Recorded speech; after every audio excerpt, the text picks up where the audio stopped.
Shabbat Shalom Uvorach Vechanouka Sameach Lechol Am Israël, avec, si Dieu veut, beaucoup de lumière dans toutes vos demeures, beaucoup de spiritualité, d'abondance, Be'ezrat Hashem, une bonne parnassa, une bonne santé, que Akadosh Baruch Hu Be'ezrat Hashem Itbarach ramène le plus vite possible tous nos otages à la maison, et bien sûr, Shishmor et Chayalenu Ve'otan Mikol Tzara Umtsuka Umikol Nega Umachala Begeula Shlema, avec ces bougies de l'espoir qui brillent Be'ezrat Hashem dans toutes les demeures du peuple d'Israël.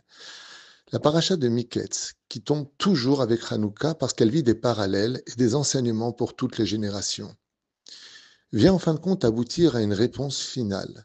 Yosef Hatzadik, cette grande lumière parmi ses frères qui a été vendue, mal compris, abandonné, jeté dans un pays complètement débauché, mis à l'épreuve jour comme nuit. Aussi bien au niveau du travail qu'au niveau de la femme de Potiphéra, il est faussement accusé et voilà qu'il est jeté en prison.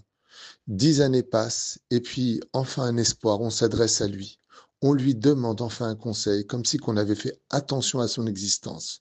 Alors que tout le monde savait que Dieu était avec Yosef, malgré le fait qu'il éblouissait tout le monde et qu'il était presque devenu le directeur de la prison, comme le précise Rachi, eh bien, malgré tout, on ne voit aucun dialogue, jusqu'au moment où le maître Panché, le maître échanson, s'adresse enfin à lui. Et Yosef traduit les rêves. Il fait un lien entre la spiritualité et la matérialité. Le pain et le vin sont symboliques de matérialité. Et il prend cette matérialité et il l'inclut à l'intérieur pour faire enfin jaillir, comme il le dit, dans 3 jours l'anniversaire de Pharaon. D'où le minag maintenant chez les nations du monde, d'allumer des bougies pour leur anniversaire.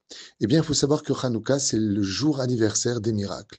C'est le jour où l'impossible peut enfin devenir possible. Qui aurait cru une seconde? Qui aurait pensé une fraction d'image que Yosef Hatzadik, l'hébreu, qui selon les lois égyptiennes n'était pas du tout accepté au sein de la société égyptienne. Ils n'étaient même pas connus ou vus plutôt comme une abomination, car ils étaient tous bergers, les Hébreux, et les Égyptiens vénéraient les moutons comme des dieux. Donc pour eux, c'était impossible. Qui parlent hébreu, ils ne connaissaient même pas cette langue, précise Rachi dans le texte. Et voilà qu'il devient vice-roi d'Égypte. De l'homme qui sort de la prison, ignoré de sa famille et de ses frères, de cet homme qui, au fond du cachot sans lumière d'espoir, se retrouve la veille de Rosh Hashanah, certains disent le jour même de Rosh Hashanah, à la tête de la plus grande métropole de l'époque, à la tête de tous les pouvoirs. Seul le trône les séparait. Et voilà qu'il devient de l'esclave, de l'homme oublié, de l'homme faussement accusé, l'homme où tout le monde se prosterne devant lui, l'homme qui réavive l'espoir au sein de la société égyptienne, qui va jusqu'à ordonner à tous les Égyptiens de faire et de pratiquer la circoncision. Cet homme où tout le monde dira il n'y a pas plus Chacham Benavon que Yosef, où on pourrait trouver un homme aussi intelligent et fort que Yosef. Un des messages les plus merveilleux qu'on puisse retenir, c'est que, le désespoir n'existe pas. Mais surtout quelque chose d'encore plus grand que ça. C'est qu'en fin de compte, tous les malheurs que nous subissons, les épreuves, les étapes de notre vie qui sont si difficiles et pour chacun de nous à des degrés différents, la santé, le divorce, l'éducation, le problème de parnassa, faire la alia, l'insécurité, tellement de problèmes nous touchent. Et on se demande, mais comment ça va finir tout ça? Quand on a perdu un membre de sa famille comme notre ami, le Rav Yechia Ben Chitrit qui a perdu son épouse, que Dieu repose son âme, comment on peut dire ça va aller? C'est vrai qu'on revive une bougie. On a tellement de chayalim qui tombent tous les jours. Alors on a envie de dire, ok, le désespoir n'existe pas. Mais quand tout cela va s'arranger?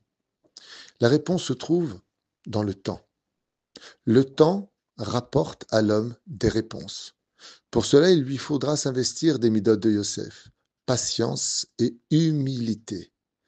Yosef Hatzadik a tout réussi parce qu'il est resté positif dans ses pensées, proche de la Torah, toujours proche de Dieu. Rien ne l'a rendu ne serait-ce qu'une seule fois infidèle à la volonté du Créateur. Il est resté malgré toutes les épreuves, les accusations, au point où n'importe quelle personne ordinaire aurait dit « Mais Dieu, t'es où ? Alors quoi, je suis dans la Torah, je suis dans les mitzvot, et rien ne me réussit. On m'accuse faussement, et tu ne fais rien. On me jette en prison, et tu ne fais rien. Pendant que Yosef Hatzadik se remplissait de grâce et d'humilité vis-à-vis d'Hachem, d'être encore vivant malgré l'épreuve si difficile, Dieu préparait déjà pendant ses malheurs toute sa Géoula. Et c'est ce message-là que nous apprend aussi Hanouka, nous éduquer à attendre la fin des fins de l'histoire, pour voir et vivre le verset de Ya'avducha amim v'ishtachavu lecha leumim. Viendra un moment où tous ceux qui sont partis de ce monde se relèveront de la terre. Viendra un moment où il y aura tellement d'abondance sur terre que nos Chachamim nous disent que même les cailloux d'Eretz Israël seront des diamants. Qui vivra verra, mais en tout cas, c'est ce que Dieu nous promet. Il y aura un shefa dans le monde, une abondance tellement importante que Israël prêtera aux nations du monde, que Be'ezrat Hashem, il y aura le Beth Amikdash à sa place. Az yemale sichok penu ulshonenu rina. On ne pourra plus s'empêcher de rire.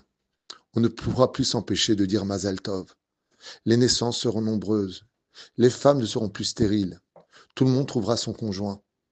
Mais tout cela appartient au temps. Au temps d'une seule action à faire monter la flamme. Il nous suffit à nous tous de faire monter la Neshama qui est en nous, vers le Créateur du monde, dans une espérance de respect de la Torah et des mitzvot à l'image de Yosef Hatzadik, pour que nous-mêmes devenions un jour tous vice-rois du monde. Akadosh Baruch Hu ohev et Amu Israël, Akadosh Baruch Hu ohev et Banav, il nous aime, il nous élève, à l'image de cette flamme qui paraît avoir du mal à s'élever, mais qui finira par éclairer à l'image de la Hanouka l'extérieur. Le monde entier sera éclairé par la Torah d'Israël, comme c'est marqué Va'atem or lagoïm. Vous êtes une lumière pour les nations du monde. Shniske les Shabbat Mefoar, Shabbat de Hanouka est un Shabbat très spécial. Le Rosh Chodesh est encore plus spécial. Shniske Bezrat Hashem, à nous aussi de devenir spécialement meilleurs dans nos midot et dans nos relations. Shabbat Shalom Umvorach.